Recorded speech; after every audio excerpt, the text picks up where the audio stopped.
Hello, my dear audience, my lovely audience. Welcome to the show, the East West Show. My name is Jack Chow with G&E TV. Today, I'm so honored to have my dear friend, the backbone friend of the community, Honorable Kurt Hagman of San Bernardino County Supervisor, the Vice Chair of San Bernardino County, will visiting us, and I would like to give him a very, very warm welcome, sir. Thank you, Jack. It's always good. Anyhow. All right, very good.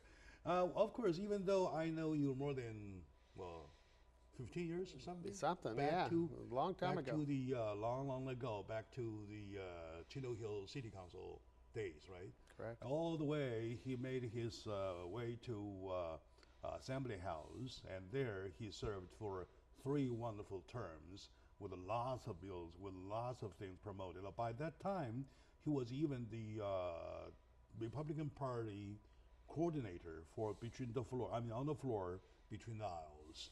And a wonderful man, lots of ideas. Now, stepping down, turning out, he took the San Bernardino County Supervisor position, whereby within a year and a half, only a year and a half, we started to see lots of change.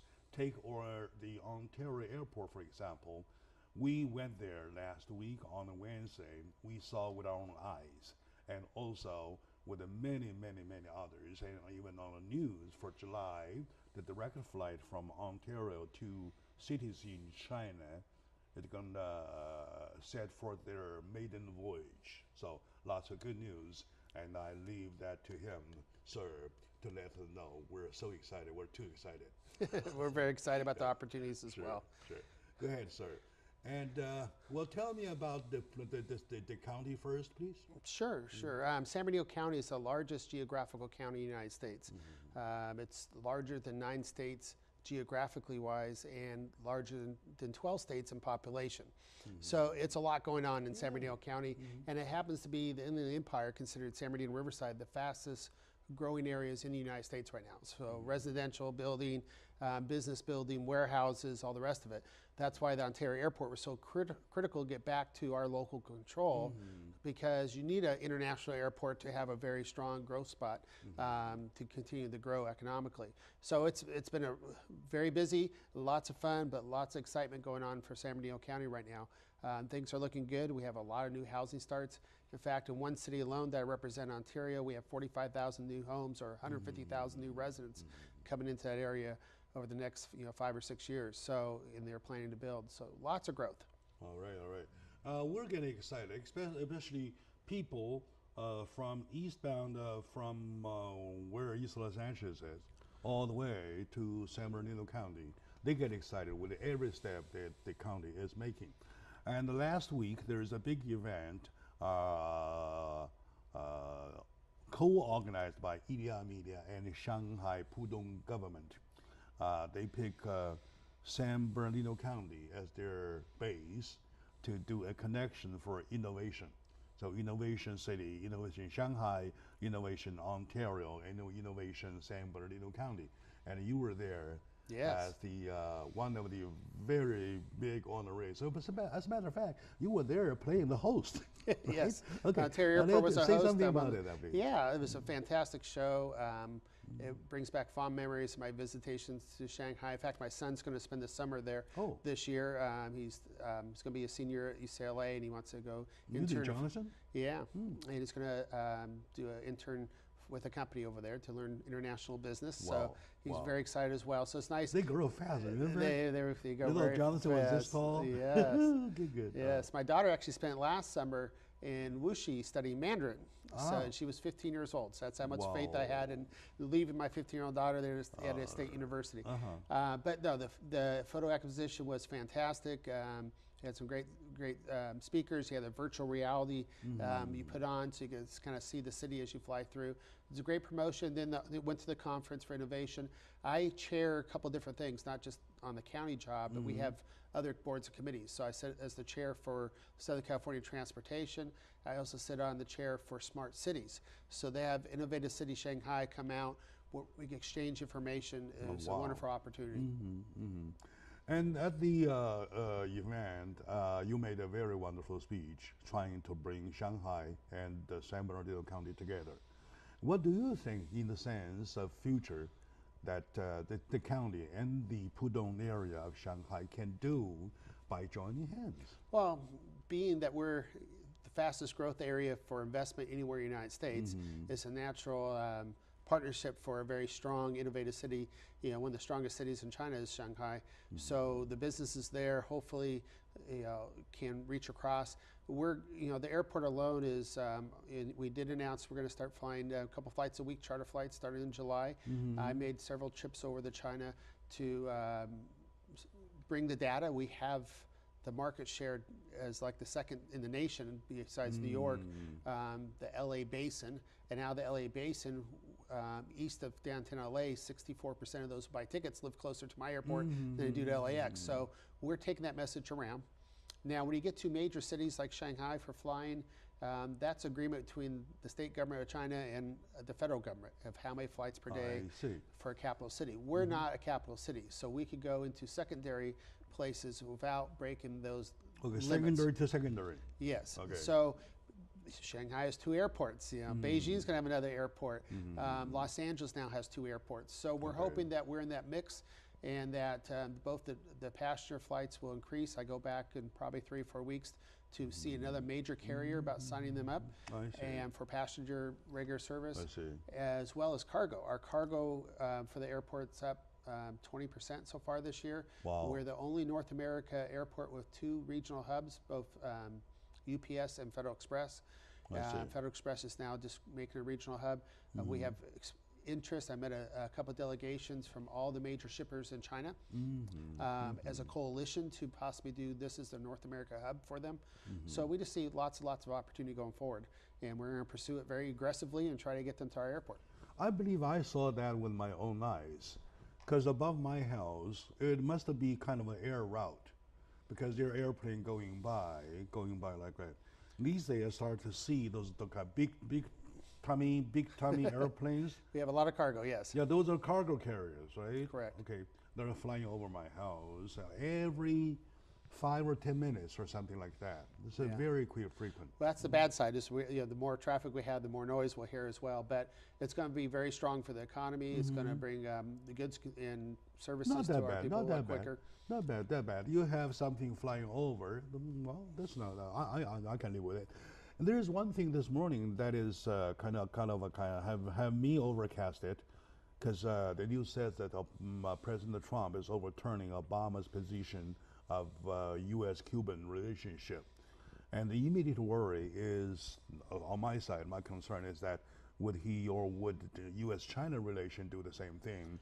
And I know that you are so deep in the U.S.-China business, U.S.-China relationship. How do you take? What's your take, please? Well, I've actually had the opportunity to sit down with President Trump in a group setting, and I'm obviously very close to the Republican leadership in Congress. They used to work with me in the state capitol here, and my feelings is this is going to be stronger. Okay, there's always going to be a little bit of politics in the airways going back and forth, but we're the 2 strongest, the United States and China are the 2 strongest business empires in the world. They naturally have to do business together. President Trump is a full businessman before he gets here. If he has, I believe, investments over there and around the world. I don't see from his leadership going in a negative way. I think anything it should get stronger. And I think more and more the events like EDI held this last week and the involvement of the community really helps strengthen from the grassroots up as well as from the top down with our leadership. So I think we're just on a good course right now. All right. In other words, the U.S.-China relationship is kind of a bottom-up thing. I think both. I think you're going to see both the bottom up very much, because I mean that's the strong part of our basin area. You've seen a lot more attention from the American politicians who see that opportunity. I see. We're gearing up for international. I mean, international business, the only way you can compete around the world is you have to have partners around the world. And I've seen that firsthand. I think more and more it's becoming aware in the political leadership on top, as well as we already see the great work on the grassroots level from just the business people and citizens of our area. I went to another event last night highlighting the women business members of the community who take a very strong role and just, in the community, which is a good light. They're good ambassadors from China and other countries to show the local residents. Okay, good. Everyone's doing a fantastic job. At least in our area, I think it's very strong. All right. My dear audience, with that clarified, I feel a little better now. This morning, I'm so worried.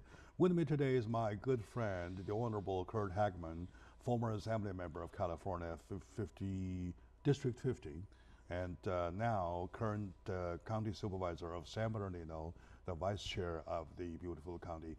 With me talking about the U.S.-China relationship and the county development and airport development. Stay with us. We'll be right back, please.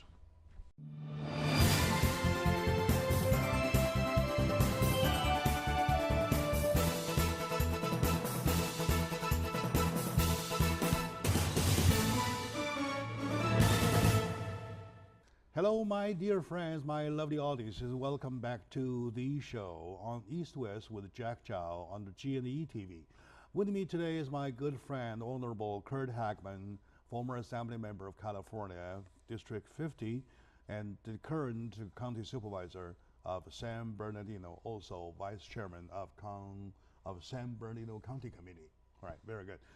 Welcome back again, sir, to the show. Absolutely, Jack. And of course, we know, me as a media man, know how big San Bernardino is.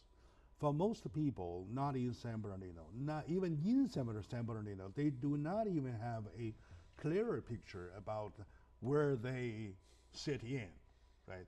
So you mentioned about the biggest in territorial land for a Essex County. Yes. Or even larger than a state or in the United States. Can you please say that again in a more, detailed way so that my folks can know exactly how big we're talking about as a pie? Right? Sure, it's a lot of space. It's a lot of area. California is the biggest, one of the biggest states in the Union, the United States anyway. But San Bernardino County is the largest county anywhere in the United States by sheer size. It goes all the way out to Nevada, to Vegas, basically, and goes way up north, and it's way further east out to Arizona as well. So pretty much from Pomona east until you hit another state, that's San Bernardino County. Pomona east until you hit another state, which is Arizona. That's or Nevada, yes, correct. Which is in the Nevada. No, Nevada. That is California. Yes, that is San Bernardino County. Yes, that's San Bernardino County. Yes, correct. And so we could put a couple of the smaller states like Rhode Island and others inside the county of San Bernardino. In fact, it's larger in square miles, yes, than 9 states.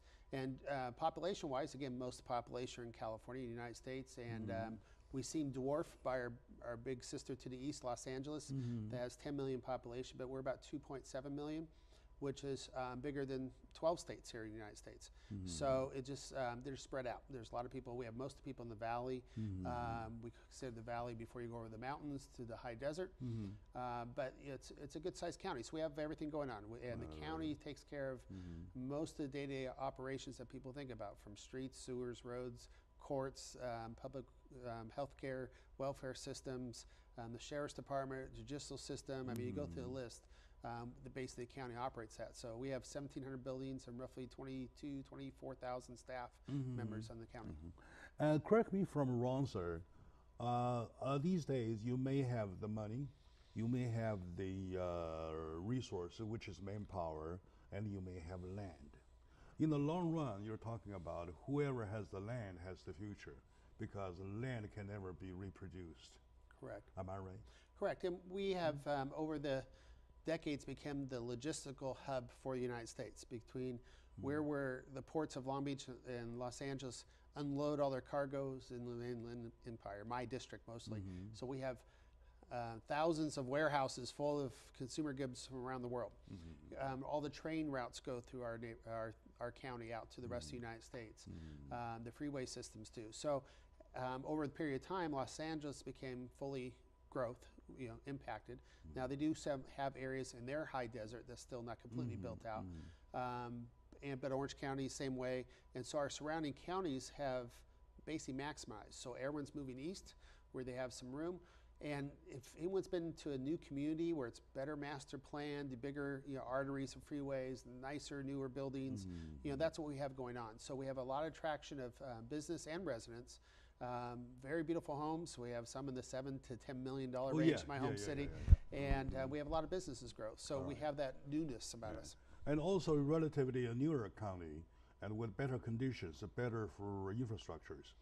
And you can exactly feel, if you drive from East LA outbound towards the east all the way to San Bernardino, though, you'll feel exactly you're driving on different conditions. Yes. Back there, you kind of like doing this. And then in San Bernardino County, take the what is the major one, the 10, 210, 60. Yeah.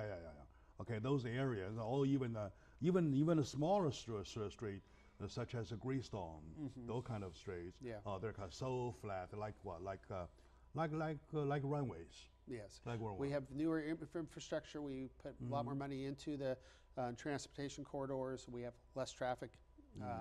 So it is a nice place. What I like about it for me personally is within 2 hours I'd go skiing, I'd go to the beach, I'd go to the desert, I'd go to Hollywood, I could go pretty much anywhere I want. I'm center of all the fun stuff around. Yeah, and plus so, you're mobile. Yeah, so I could go hit anything I want very quickly. It just depends what direction I go. North, you can south, also east, or go west. ski within 2 hours. Yes, right? yes, yep. So you can technically go skiing in the morning and come back and go hang out on the beach at Orange County in the afternoon if you wanted to.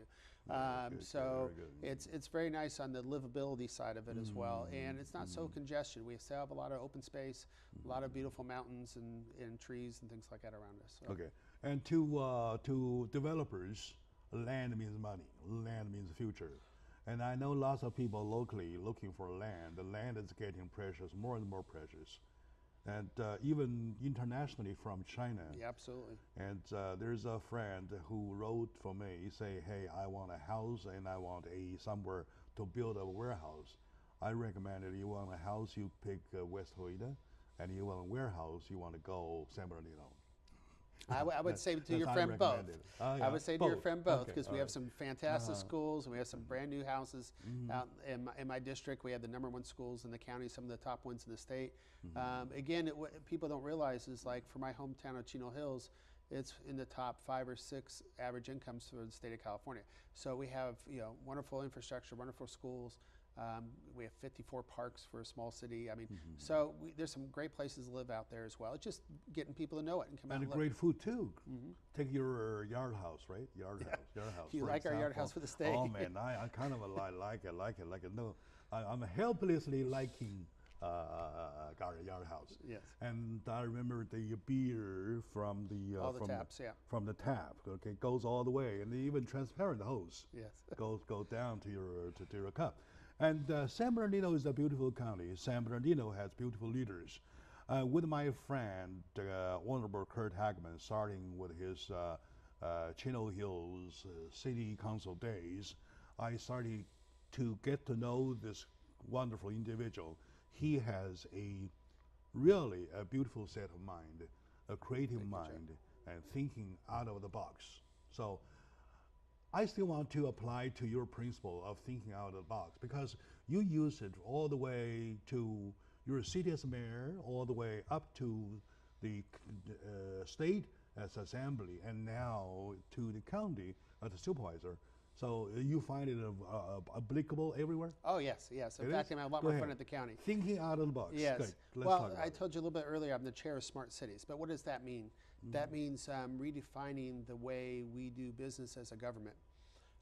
So, for example, being a large geographical area, we send our staff a lot of different places. If you were to remodel your home and take a building inspector, that building inspector may take 3 hours to drive to your house to go take 10 minutes to go look at something and drive 3 hours back. Okay. So I put in where you can do that virtually. So if you have a smartphone, you call into my department, you turn your camera on, you show them what they want to see, they tell you to go where this way, they take a picture, you sign off electronically. So that whole round trip from that person doesn't have to go anymore. Right. So we're taking... Driving in for 2 hours, back for 2 hours. Yeah, now it's 5 minutes on the computer, that's it. 5 minutes, done. Yeah. So we're doing a lot of technology upgrades in San Bernardino County. We're doing submitting your forms, permits online, so you don't have to go into an office. I'm trying to develop a ATM type machine where you can just push a button and talk to any county department just like you would at a counter. I'm deploying technology to my staff in the field. Again, one of the jobs we have is called Health and Human Services. We send people out to go check on foster children, on parents who are receiving government income to make sure everything's okay. Again, a lot of driving, a lot of cars on the road. What I'm doing is giving those residents a free tablet and having my inspector stay inside the office. And then instead of going once a month to their house, they can go once every 3 months. And the other times, they can just call them, FaceTime them, talk to them just like they're in person. All right. We're very simple stuff, but it's a whole list of hundreds of those different types of ideas. But it costs you a different way of thinking. It is. Different set of mind. My dear audience, today is my opportunity to get in touch into the nowadays the most modern leadership versus the science and technology, using his old cliche, talking of quote unquote, think out of the box, right? That's a very, very old slogan that I attach myself to, and I found out it's very workable, very, very useful these days. Let's take a very short moment out. From that point on, we'll see the county. We also want to see the airport, please, which is Ontario Airport. Is so core of the concerns, of all the concerns. So stay with us, my dear audiences. We'll be right back, please.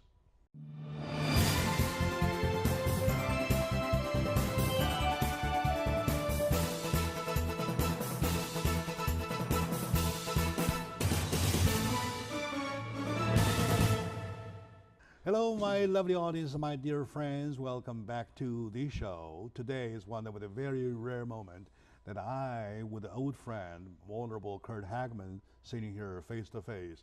You know, it is always good to see you there, thinking all the days back, right? All the years past, and how we made it this far, and looking at the city of Chino Hill, looking at the county of San Bernardino, and every step. You've been there every time. time. You involved in it, so it is quite a pleasure to know. My dear audience, talking about the San Bernardino County, #1 county of all across USA, and even larger than 12 of the states, right? And it's a big land to talk about. On the big land, something bigger are happening, using the concept of my dear friend, Honorable Kurt Hagman, and they are kind of virtualizing almost everything. Trying to, yes. Yeah, you mentioned about doing house inspections or building inspections, safety inspections, whatever. And how about seeing doctors? Yes, absolutely. Obviously, in some of the very remote areas, it's hard to get health professionals to go out there. Mental health, regular physicians. And so I sit on the 7th largest public healthcare system in the United States as well as a board member. And so I introduced that as well. So we're doing virtual doctor visits. So virtual doctor visit. Yeah, because when I go in, most of the time, you may take my blood pressure, my weight, my height. But besides that, I'm talking to a health professional. And a lot of times you have to go back in and do follow-up. They'll send you to go to the lab, get your blood work done, come back, let me tell you the results. That's a lot of travel back and forth when you're basically seeing the doctor for 5 or 10 minutes. So we introduce the virtual doctor. So basically you're going to call up. You have dial a nurse now. We call and talk to a nurse. Well, this is going to be on-call doctor services. And we're getting more and more of the doctors to technology in their offices. And they'll be able to handle much more volume that way. And it makes it much easier for the patient to get real-time information. You know, it's not going to replace every doctor's Is it just a thought? Is it being realized? No, we're doing it right now. You're doing it right now? Yes. Oh, I thought it was just a thought. Nope. I put money in the budget last year for it. And we have services starting right now. We're also doing a lot of mental health. What do you do? You network the doctors? Yeah. So just, you ever make an appointment online, you make a phone call, or you go online and make an appointment with a doctor, and I do the same thing for a virtual visit. And you call in at a certain time, he's there, you talk to him face to face on your smartphone. Is that in connection with the healthcare system? For example, I have to see my designated doctor. Correct. So we're bringing it down. So I'm basically part of the insurance company. I see. So we are allowing our doctors to bill us for FaceTime visits. We're also putting our own infrastructure in. So if your doctor's not available, but you're one of my patients, you could call alternative doctor who is 24 hours available. I see. So when you get sick in the middle of the night and you don't know what to do, you can call, they can give you electronic prescription, send it to the thing, and you can get medicine It's right the then. same thing like my doctor referral, right? Yep. My doctor says I can refer you to XYZ. Correct. And then they do a referral also online. Yeah, and generally most of them in networks of some sort. So even your doctor is your primary health care, but he's probably part of a doctor's group. And other doctors in that group still have the same ability to basically bill us. And so it becomes very much easier to do that. You may patent it. No, I'm not going to patent Well, it. sometimes you can sell it in well, it's the name of a county. Well, that is money itself. Well, it's going to save people a lot of time on the road. It's going to save a lot of time waiting in that waiting room. Of course, yes. And if you have your phone on you and they're running late, they can beep you and say, we're going to call you 15 minutes from now. I mean, so it makes it a lot more convenient. That's why and hopefully keep people healthier, which in turn keeps the system cheaper too. Of course. And of course, that's why I say you want to patent it. Make the county rich, right? Yes. And I know that in San Bernardino County, there's the biggest thing, one of the biggest things of Southland is the Ontario Airport. Yes. Right. Ontario Airport has a history, and I know a little bit, even I know a little bit about that history. If I do not know that little bit about history, I may still check about LAX today and then. Yes. Now and then. You will see why and how, right? So let my audience know, please, about a little bit between LAX and Ontario, please. Well, about 30 or 40 years ago, LAX purchased the rights to operate Ontario Airport. So they had big plans for it. They built 2 new terminals back then. They also bought up 5 other airports surrounding the area, but ended up being a monopoly on the air travel of one provider. All right, okay.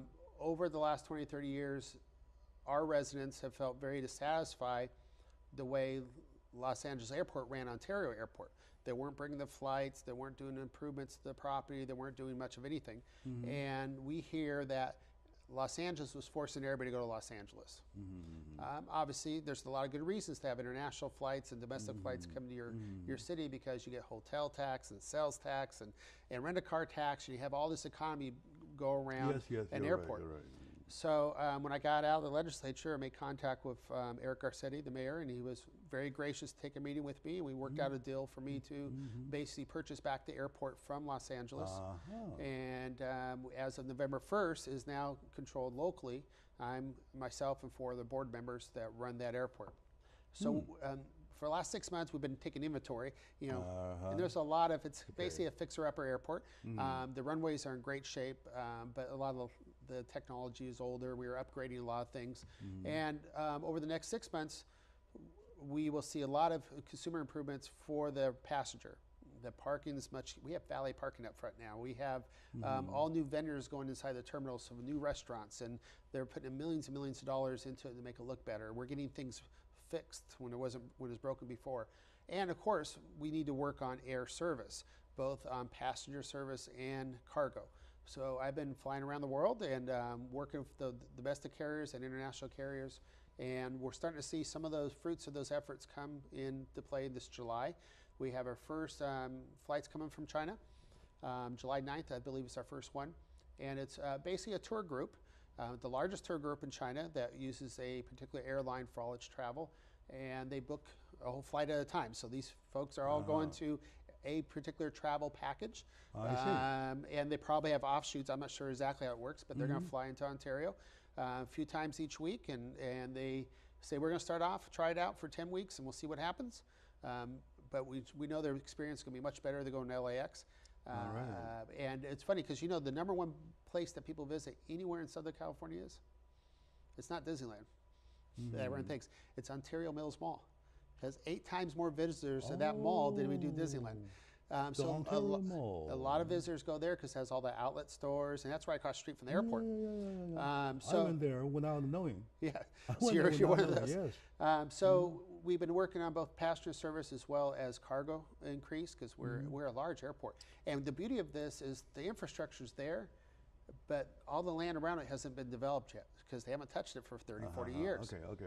So how airport operations work is I can't take profits out the airport and pay somewhere else. It stays on the airport. And the more business you have there, the lower the fees go down. And so we have a lot of land to develop, to bring that money in, to bring our fares a lot lower. So we'll have a brand new modern airport, international airport that we're going to build, and will be the cheapest one around. And it's going to be much easier to get to. We don't have the traffic. Exactly. So over a period of time, it shall benefit people from all aspects. yes, Okay. it's going to be the airport of choice. Take myself, for example. 34 years ago, when I first landed in the United States, I set foot on this soil. I saw LAX, and I saw a big sign, big billboard saying that we apologize for the inconvenience this renovation caused you. And they've been doing it for 30 years. Hopefully, the outcome will worth your while, something like that.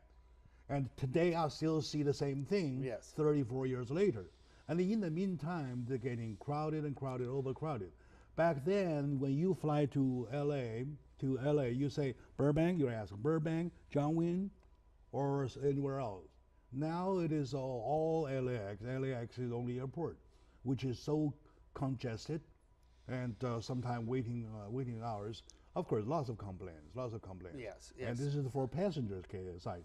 And for economy, and you have wasted a last piece of land sitting there for nothing and waiting for airplane to arrive. There is none. So that's always a problem.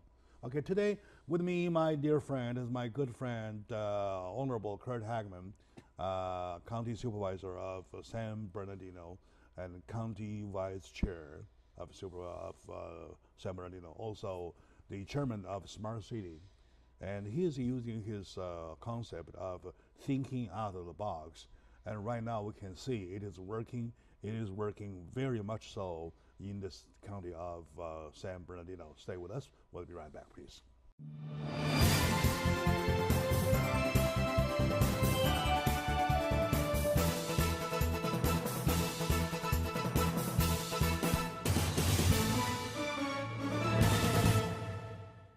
Hello, my dear audience, my lovely friends. Welcome back to the East-West Show. Jack Chow is my name. G&E is the flag.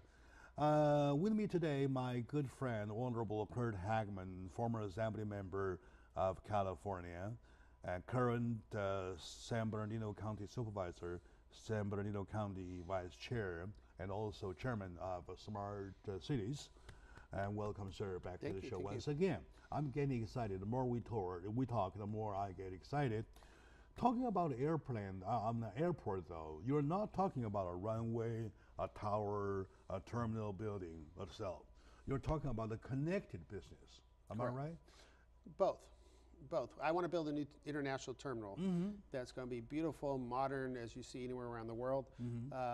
So we're going to build new things for the business of airport, but you also have everything around it that goes. So yes, of course. Hotels and shopping and restaurants and cargo facilities and sorting and e-centers, and we have room for all that. So we're going to be growing quite rapidly. Even within the terminal buildings, you have those kind of like big stores, right? And at least you have those nice restaurants and like coffee places and duty-free shops, stuff like that, all the way. Yep, right? And when I'm trying to get immediately into our current terminals, the VIP zones, because we never had them before, so we can have some of that. So we're going to do a lot with the airports over a period of time. Like right now, I see that you have Terminal 2 and Terminal 4. Correct. And then you want to go like the way LAX goes, or what? Or we'll be on one side. One side. We're envisioning Terminal 3 to be much grander, much larger, going across the street to be the international of hotels and shops and restaurants. I see. And then tying 2 and 4 into that. Obviously bringing the international terminal inside. We'll probably go up and build another deck like most airports do for arrivals and departures. Arrival, departure, yes, and there's just a bunch of improvements we're going to do. It's going to take us a little bit of time. We got to draw it. We got to do the environmentals for it. We got to create the 34 years have passed already. Yes. Anyway.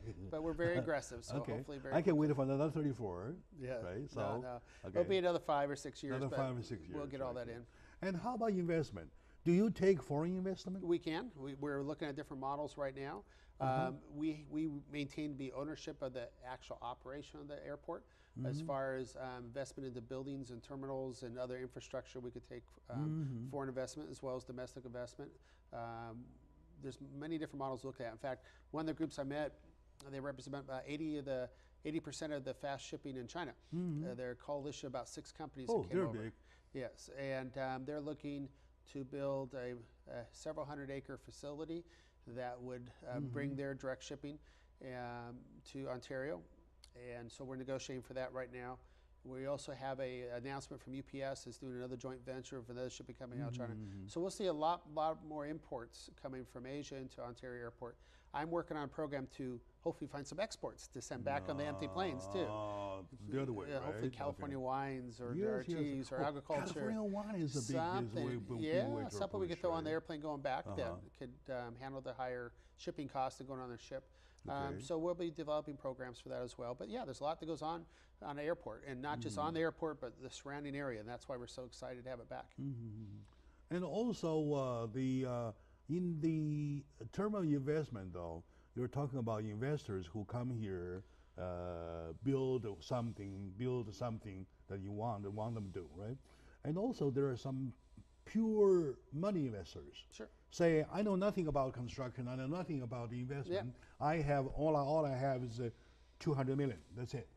So, do you take that kind of money? We will be looking at those options. What is the cheaper way to get it? Should we bond out, which costs a price, or should we take investors and guarantee a certain percentage of the share?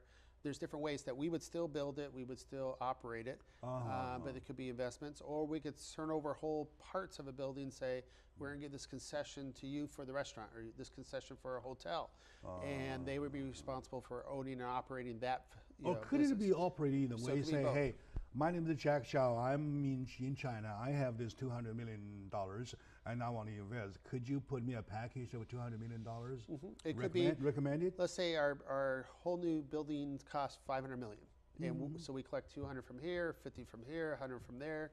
We could do that in a coalition to be shareholders, so to speak. All right. But we cannot give up the operation of the air service. Obviously, that's protected by that's another by issue, FAA. FCC, FAA issue. Yes. So, but we're looking at all those models, and it depends what the market is. Really, we have a lot of offers so far from major foreign carriers. Would love to build their own terminals, for example, and we're going to look at all that. But we're going to master plan the airport first, go through this process of making sure we're building the right places, and make sure we have all the key components of a modern international airport ready to go.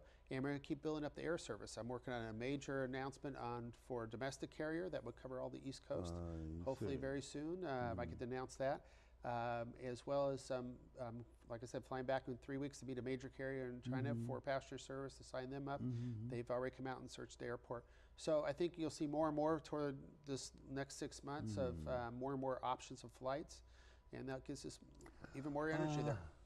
About a week ago, sir, also on a Monday, I remember that President Donald Trump made his announcement that he will push for the privatization of airport management. Yes. So you want to go for that? That's the air traffic controllers. Air traffic controllers. Yes, not for would that actually benefit airport? Benefit? I believe it would. The airlines I spoke to are very frustrated with the government-controlled air traffic control system. They need to all pitch in to build a multi-billion-dollar modern technology that has the modern radar and it changes the heights, and this makes the routes more efficient. So they're very excited for that opportunity to do that, and I hope the president follows through. Of course, with the proper safeguards and everything else we must have, but we need to modernize the way we do business in airplanes as well. And government generally doesn't do the best job at modernizing. That's why I love my job, because I bring my experience from the private sector into government and say, hey, let's redo all these systems. You're and in that's between. Why You're in between government and private sector. I do both. Yeah. So I try to bring those new ideas in the government where you don't generally have a lot of competition for it, and you do in the private sector. So you bring those new ideas in and hopefully make things more efficient. So I think it may do very well for us when he does that. And remember, I also said I was chair of transportation Southern California, which includes airports. Exactly. So I've been talking with the Trump administration, trying to get some money out of them as well for the airport, for high-speed rail from Vegas to Anaheim. I actually talked to China Rail about 4 or 5 weeks ago, their company, about investing into it. So there's a lot of going on right now, and it's very exciting. It all happens in San Bernardino County. Oh my God. Okay, sir, my last question. I'm so disappointed with the turnout at the time when you were turning out at assembly. I recall that one show I said, I really wish we can get rid of this turnout thing. Now, thanks to the terminal thing, we get you back on San Bernardino County. Now, at the county level, do you have a terminal system? Yes, we do. 3 terms, 12 years. So that's definite or what? Right. So you're my first term right now, I have at least another, hopefully 9.5 years to go. I see. Very good. Very good. Within 9.5 years, almost 10 years, things could be realized. Yes. You mentioned about 5 to 10 years, right? Oh, yeah, we'll have all that By stuff. then, things could be realized already. Absolutely. All right. We wish San Bernardino County good luck. We wish our friend, Honorable Kurt Hageman, good luck. We wish everybody good luck. Thank you very much, my audience. Yes. Thank you, sir. Thank you, Shisha.